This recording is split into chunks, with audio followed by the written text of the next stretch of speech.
My purpose for being here in Canterbury is to ensure that everyone involved in the response and investigation of this tragic incident gets every support and every resource possible that they need.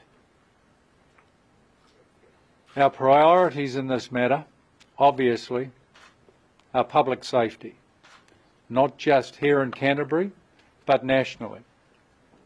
And we've deployed staff right across the country to that. Our other top priority includes making sure that these victims, these poor people, so horribly affected, get every piece of support that they need to get them through this absolutely tragic time. The investigation and the intelligence phase, again, is a very, very important priority, to understand exactly what unfolded, how it unfolded, and to answer the many questions that the public and yourselves will have.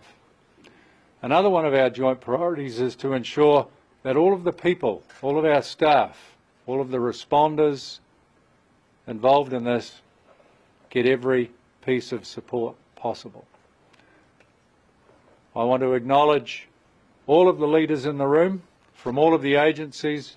I want to acknowledge my colleague, the District Commander, John Price, who was in charge of the forward command for this operation and has led this local response. I also have local leaders from the emergency services, from St John's Ambulance, from Fire and Emergency Services, Civil Defence, Defence, Victim Support, Council, all of those other agencies that are working so closely together. And I will ask them to make a brief statement each to you if they so desire. In terms of how we continue to focus on this matter, you would have heard this morning that one offender, 28-year-old male, has been charged at this stage with one count of murder. He has been remanded to the High Court for the 5th of April. And what charges he faces then will be determined by this investigation. You have heard today how many victims are involved, and again we are giving every support possible to them. I also want to thank all the religious leaders, the imams who have travelled here to give their support to the people that have been so seriously affected by this incident. Now I want to turn and offer all of my colleagues here the opportunity to say something, and at the conclusion of that, I or others will answer any of the questions that you may have, if I can. Thank you. John? Thank you, sir. I just want to reiterate the Commissioner's comments that this approach was a multi-agency approach. The first responders that responded to this tragedy did an outstanding job. I want to reassure the community that we have heroes every single day who come to work to keep them safe. I am committed to the reassurance of the Canterbury community to bring peace to our streets. Thank you. Thank you, John. Well, good afternoon. Peter Bradley, Chief Executive of St John Ambulance. I couldn't be prouder of the work that my call takers, dispatchers and ambulance crews did yesterday in what was a horrific situation. Their ability to triage, treat and transport so many patients so quickly and effectively saved lives, and I just want to put on record my pride and thanks to the fantastic job working alongside the police that the ambulance service did yesterday. Thank you. I'm Dion Swiggs, the City Councillor here on behalf of the Mayor of Christchurch, Leanne Dalzell. I just really want to reiterate that from the City's point of view, we are working with all the agencies. We are working very well with all the agencies. The communication line is very clear. The focus of the City at the moment is especially around the victim support, working with those families who are grieving from the events that have happened, this tragic event that's happened in our city. So really the message at the moment is that we are working with those families and those victims to make sure that they have the right support. There is a place where people can go and lay flowers if they wish, which is outside on Rolleston Ave, outside the Botanic Gardens. Anybody who wishes to go there can go and lay a flower and pay some memories for those people that we've lost. But that's basically the message that we have from the city at this time. Paul Henderson, Fire Region Manager, Fire Emergency New Zealand. Just reiterate the thoughts that have been given. Our role has been primarily to assist police, and of course we've been involved with some of the calls that have been taken. The working together of the agencies has been exceptionally good, particularly from this particular building where we all work together, and I just reiterate the comments to all of the staff who've been involved. It's been quite magnificent. Thank you.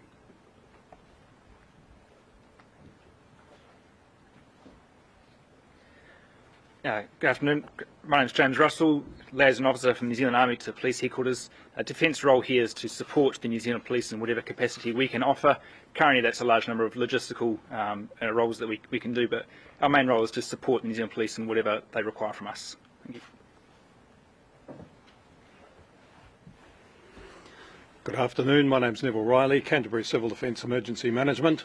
We have provided volunteers out of the community who have worked with St John, particularly in mass casualty support role at the hospital in particular. We've also set up a centre at Hagley along with police to support the families of the victims. And I might say that the facility that we're using has been able to bring all the agencies together to help work really effectively.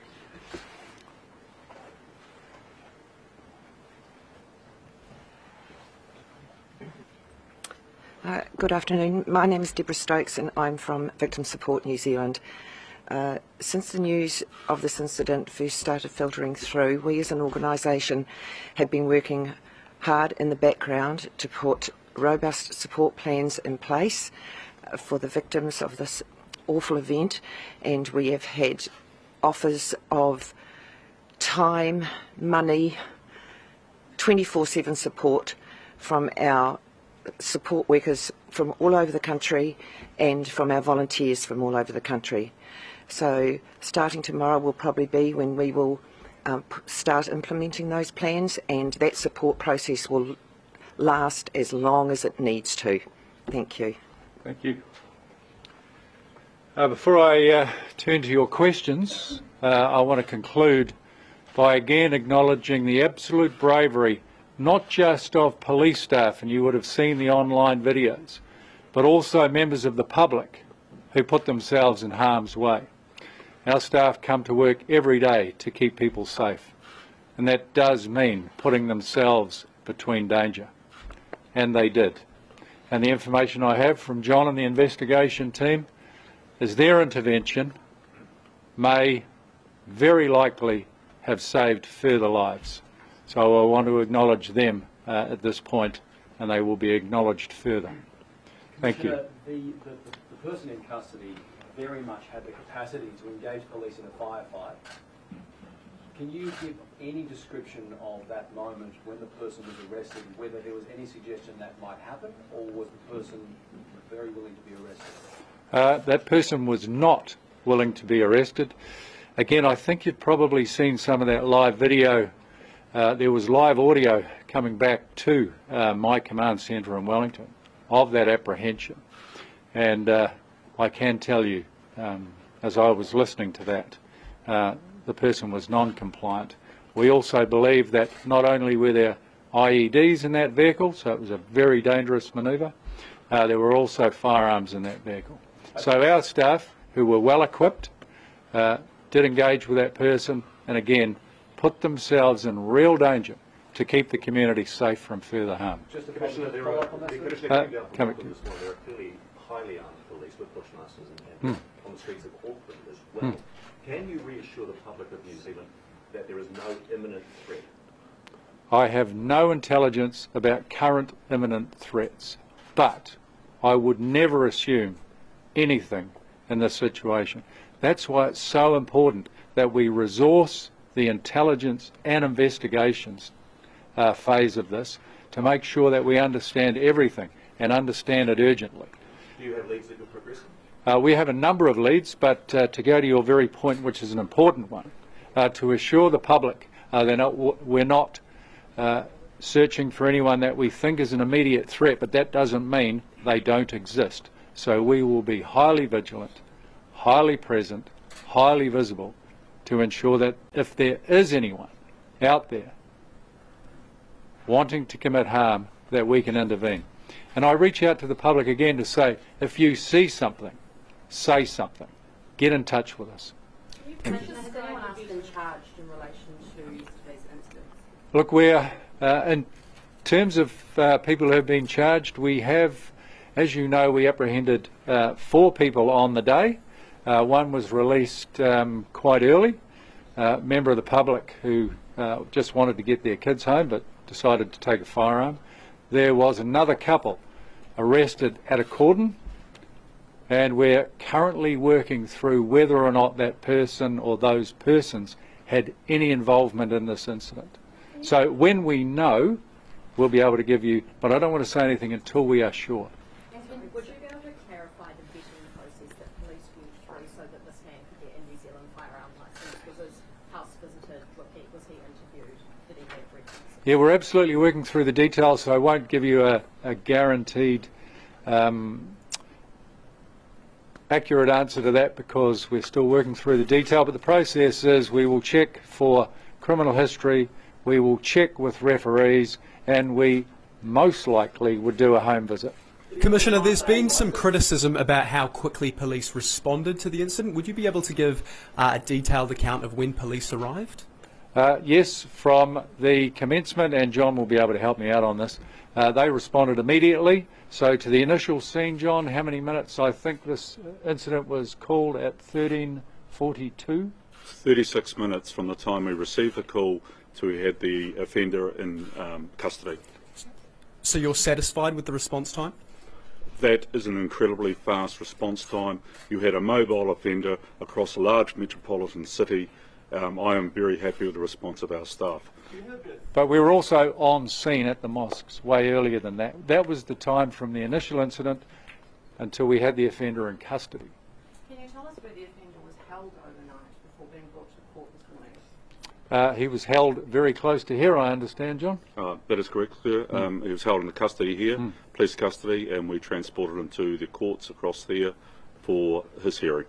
Commissioner, the Prime Minister's asked for a change in gun laws in the country. Do you agree with it? I was very happy to hear the Prime Minister's comments this morning that there will be a change in the gun law, but I can't see any more than that. Commissioner, which grade of licence did this man have for a gun? He had a Category A licence. And then that, so he wasn't allowed to be carrying semi-automatics, was he, under that licence? Strictly no, but that's all part of the investigation, and we'll be able to report more fully on that at the conclusion of the investigation. But you are right. Do we know how he got hold of his semi-automatic licence? There is a process, so in terms of how those firearms are purchased, but they may be altered.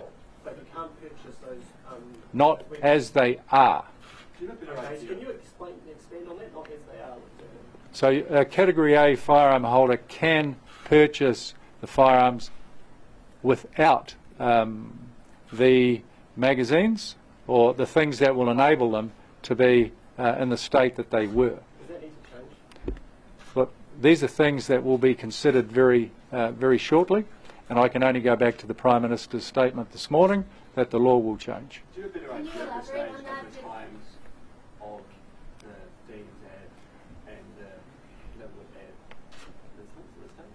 So how many minutes in between? How many minutes in between is and what time Dean's ad started and then what time? Yes, it was less than, it was 7 minutes, John, between... We believe from the time we left the Dean's Mosque to the Linwood Mosque was 7 minutes. And so you believe, you suspect it was the same person involved in both Dean's ad? We it would be improper for us to go into the detail now that a person has been charged, but I will say, because I want to be as informative as possible, that we know nothing that would contradict what you've just suggested. And what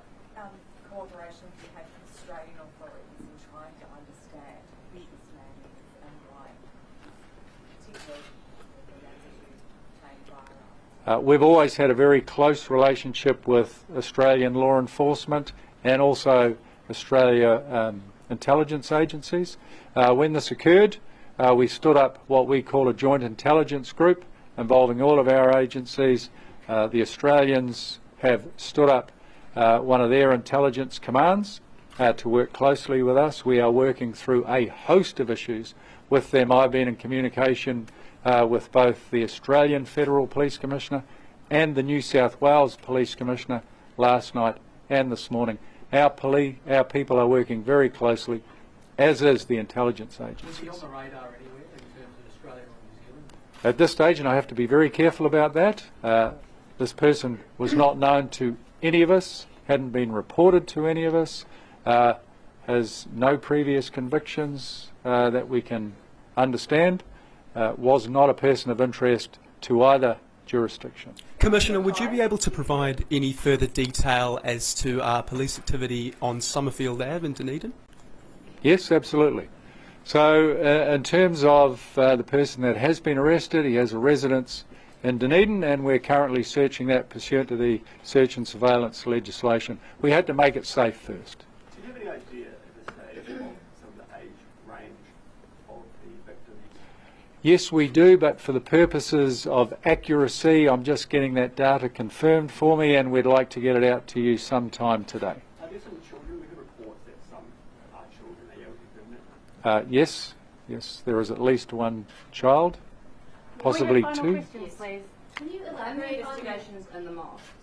Have you found any other devices, apart from he's obviously used a firearm, but we've heard there may have been grenades found during the searching. Is that something you can comment on? We haven't found any grenades. We had to ensure that at one of the locations there were no IEDs that would endanger anyone. That was done, but unless someone wants to contradict me, there were no grenades found. No, there were no grenades. There was a suspicious parcel at one of the mosques. We cleared that. Didn't end up to be an IED.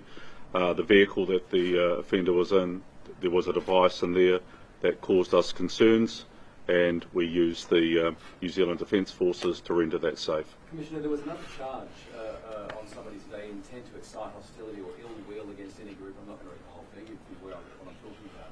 Is that in relation to communications online before or after the event in relation to postings from your accused? Look, we're just working through what we can release in terms of those matters, and we will be able to provide you with more detail, but I can't at this immediate point. Could you suggest, even in broad enough terms, that it was commentary on what had happened?